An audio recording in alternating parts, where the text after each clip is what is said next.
ঢাকা ১৮ আসনে S M Jahangir Hossain বিপুল ভোটে জয়লাভ করেন।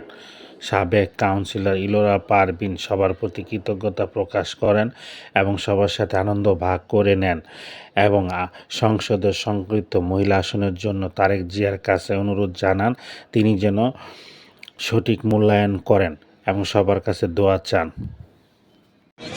আমরা সফল। আমরা এস এম জাহাঙ্গীর ভাইয়ের এখানে চলে আসছি, অতি আনন্দে চলে আসছি। আজকে এত আনন্দ করতেছি যে ঈদের দিনটা আমাদের প্রতি বছর যে দুটা ঈদ আসে, ঈদুল আজহার এবং ফিতর, আমরা ওই ঈদের থেকেও আমরা বেশি আনন্দ করতেছি, তাই না? এই আনন্দটা মানে আমরা এই আনন্দটা এই জন্যই পাচ্ছি, আমাদের বাংলাদেশটা আবার নতুন করে গড়বে, তারেক জিয়া স্যার আমাদের নির্বাচিত হয়েছে।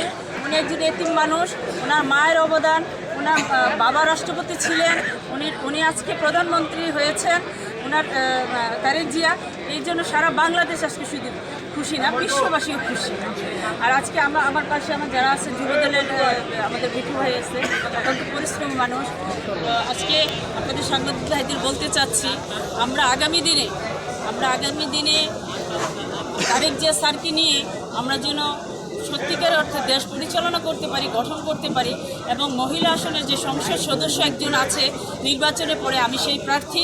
আমার জন্য দেশবাসীর কাছে দোয়া চাচ্ছি, আমি যেন সংরক্ষিত মহিলা আসনে এমপি হয়ে মানুষকে সেবা যত্ন করতে পারি, সেই তৌফিক দান করি। এবং আমি আসলে দীর্ঘ একটানা 25 বছর আমি জনপ্রতিনিধি, আমি কোনোদিন ফেল করিনি।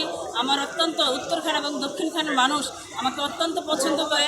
আমি সেই 2003 থেকে পাশ করে আসতেছি, এখন 2025 সাল। আমি এই যে চলমান ছিলাম, এই চলমান থেকে আমি কোনোদিন আমাকে জনগণ ফেল করে না। আমি সেই অধিকারে আজকে সংরক্ষিত মহিলা আসন আমি এমপি হিসাবে চাচ্ছি। আপনাদের জনগণের দোয়া চাচ্ছি, আমার তারেক স্যারের কাছে দোয়া চাচ্ছি, উনি যেন মাঠে সঠিকভাবে খোঁজখবর নিয়ে সংসদ সদস্য হতে পারে। উনি যেন আমার জন্য এই সুযোগটা করে দেয়, যেন কোনো নেত্রী নতুন করে এসে, কোনো কোটিপতির বউ নতুন করে এসে সংরক্ষিত আসনটা যেন না নিয়ে যায়।